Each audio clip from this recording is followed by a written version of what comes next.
8. 대표적인 행위 종교 이슬람. 2010년 2월 19일 아프리카 모로코에 있는 이슬람 사원에서는 첨탑이 붕괴되어 예배를 드리던 무슬림 신도 40여 명이 죽고 70여 명이 부상을 당했다. 그 후 부두교의 나라 아이티가 대참사를 당하더니 그리고 대표적인 마귀의 종교 이슬람 사원에서 참사가 일어난 것이다. 비록 아이티에 비해 소규모이긴 하지만 사원 첨탑이 붕괴되었다는 것은 매우 큰 의미를 지닌다. 왜냐하면 첨탑, 미나렛은 이슬람에게 매우 중요한 상징물이기 때문이다. 이슬람 사원에는 대부분 첨탑이 있는데 이는 예배 시간을 알리는 자가 높은 데 올라가 외쳤다는 데서 유래되었다. 그러므로 첨탑이 붕괴되었다는 것은 그들의 예배가 붕괴되었다는 것을 의미하며 아닌 게 아니라 그 붕괴의 시간도 예배 시간이어서 그 가증한 경배에 대한 하나님의 심판의 의미가 뚜렷이 드러난 것이다. 그들의 예배는 성경에서 말씀하시는 바 영과 진리로 드리는 참된 경배와는 차이가 크다. 요한복음 4장 24절. 그들이 우상에게 경배한다는 것은 말할 것도 없거니와 그들의 경배는 하루 5번이라는 극도의 종교성이 가미된 형식적 예배일 뿐이다. 그런데 이러한 형식을 갖추는 것이 이슬람교의 교리이다. 그들은 종교 행위를 통해 그들의 종교적 정체성을 공고히 한다. 이슬람 교도들은 흔히 자기들 종교가 유대교와 기독교에서 더 발전된 종교라고 주장한다. 구약과 신약을 바로잡아 완성한 것이 코란이라는 것이다. 하지만 구약이라는 행위의 언약이 신약이라는 은혜의 언약으로 바뀌었는데 왜 코란이라는 행위의 종교로 돌아가는 것이 발전인 것인가? 그것이 오히려 퇴보가 아닌가? 어떤 종교가 행위, 그것도 형식화된 종교 행위를 강조할 때 그것은 그 행위를 통해 그 종교 공동체의 정체성을 유지하는 것이 목적이다. 어차피 그들의 신은 참 하나님이 아니므로 가만 놔두어서는 그 신을 온전히 숭배할 수 없다. 그래서 억지로 종교 행위를 만들어서 그 종교의 명맥을 유지해야만 하는 것이다. 특히 이슬람교는 로마 가톨릭이나 그리스 정교와 경쟁 상태에서 성장하다 보니 그들 종교의 정체성을 세우는 것이 중요했고 그래서 백성들을 종교 행위로 단단히 묶어놓아 버렸다. 필요하다면 그 종교적 정체성을 위해서 전쟁도 불사하게 되는 것이다. 이와 연관해서 그들 종교를 떠받치고 있는 5가지 종교 행위들을 살펴보자. 이 5가지는 보통 오주라고 하는데 이는 그들 교리의 근간을 이루는 말 그대로 5개의 기둥을 말한다. 초승달과 별이 이슬람교의 상징물이라면 초승달이 알라를 상징하고 별이 바로 이 오주를 상징한다.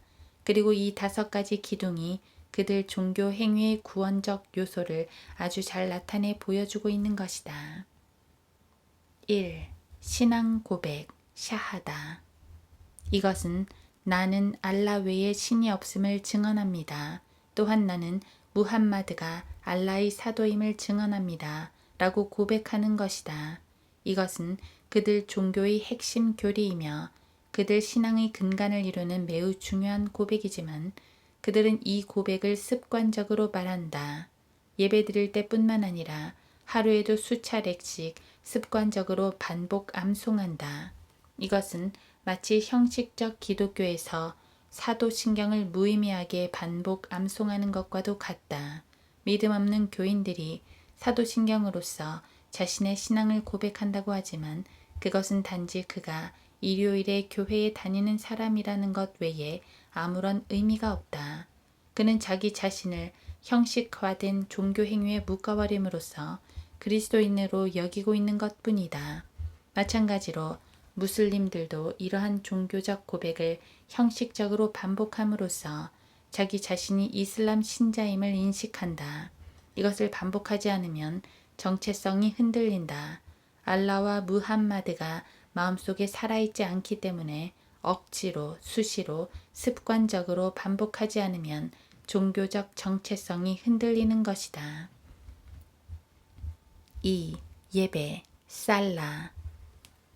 무슬림들은 매일 5번 정해진 시간, 즉 일출 전 새벽, 정오, 오후, 일몰 후 밤에 메카를 향해 예배, 기도를 드린다. 이 시간은 정확해야 하며 메카를 향하는 그 방향도 정확해야 한다.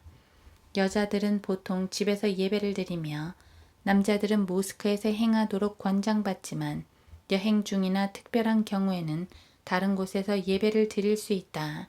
그러나 금요일에는 모스크에서 공동 예배를 드린다. 모로코에서 일어난 참사도 금요일 예배 중에 있었던 일이다. 왜 그들은 꼭 메카를 향해서 기도해야 하는가? 구약에서 다니엘은 예루살렘을 향해 기도했었다. 다니엘 6장 10절. 그것은 하나님께서 그곳에 그분의 이름을 두셨었기 때문이다. 역대기하 6장 36에서 39절. 반면 신약 성도들은 예루살렘을 향해 기도하지 않는다. 왜냐하면 신약 성도들은 그들 자신이 바로 하나님의 성전이기 때문이다. 고린도전서 6장 19절.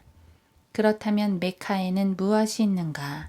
거기에는 카바라는 성소와 검은 돌이 있다.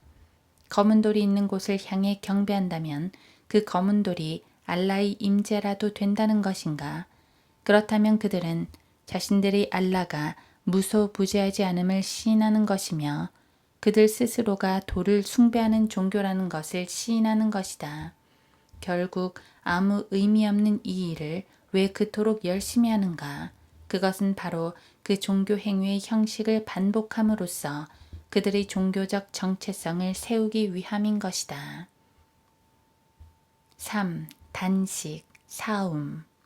무슬림들은 이슬람력 9월 라마단 한 달 동안 해가 떠 있는 시간 동안 단식을 한다.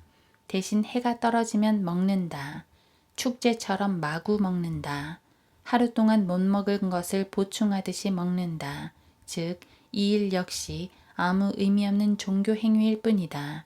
이 한 달 동안 식사 시간이 좀 옮겨졌다고 생각하면 된다. 하지만 그들은 이 일로 인하여 자신들이 무슬림임을 강조한다. 반면 그리스도인들은 금식을 하지 않아도 믿음의 정체성을 전혀 잃지 않는다. 다만 간절한 기도가 있을 때 특별한 경우 자원함으로 금식을 할 수 있다. 마태복음 17장 21절. 4. 희사, 자카트. 쉽게 말하면 자선 혹은 헌금이라는 말인데 수입의 40분의 1을 바치며 가난한 자들이나 종교 종사자에게 사용된다. 그 외에도 여러 가지 봉사활동으로 희사를 대신하기도 하는데 이는 일반 세상에서도 행해지는 선한 일이다. 어느 사회, 어느 종교를 막론하고 자선은 선한 일로서 권장된다. 다시 말해서 그는 이슬람교만의 특징이 아니라는 것이다. 하지만 그들은 이 일을 행함으로 스스로를 참된 무슬림이라고 여긴다. 이 역시 선행을 통해 구원을 얻으려는 행위 구원적 요소를 잘 보여주는 것이다. 또한 희사가 사용되는 중요한 내역 중 하나는 이슬람 선교인데 여기에서 그들의 테러 활동도 포함된다. 마치 WCC에 가입된 교회들의 헌금 중 일부가 공산주의자들에게 지원되는 것처럼 이슬람의 희사 역시 테러리스트들에게 지원되는 것이다. 그러므로 희사를 통해 무슬림의 정체성을 세우는 것은 그들로서는 당연한 일인 것이다.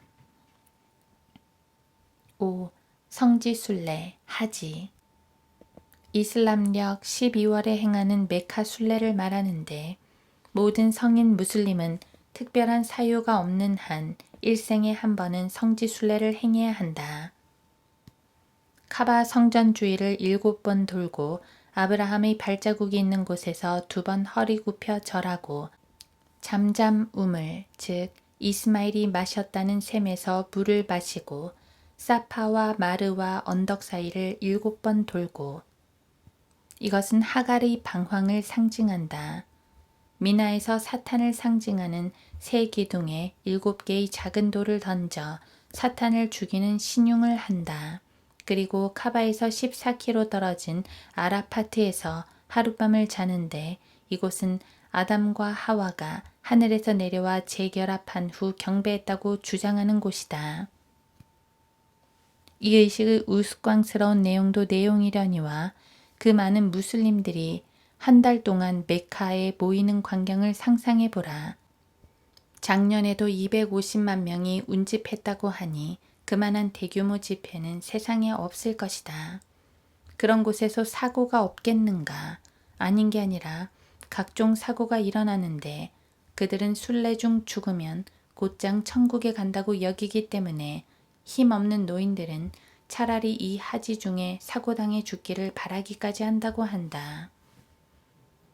이처럼 무슬림들은 철저한 종교 행위로 자신들의 신앙을 포장하고 있다.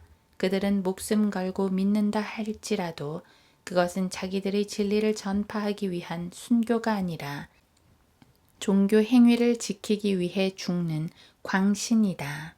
이 행위들로 구원받으려 하고 이 행위들로 스스로를 지키려 하고 이 행위들을 위하여 수많은 전쟁과 테러를 수행한다. 그것이 이슬람이다.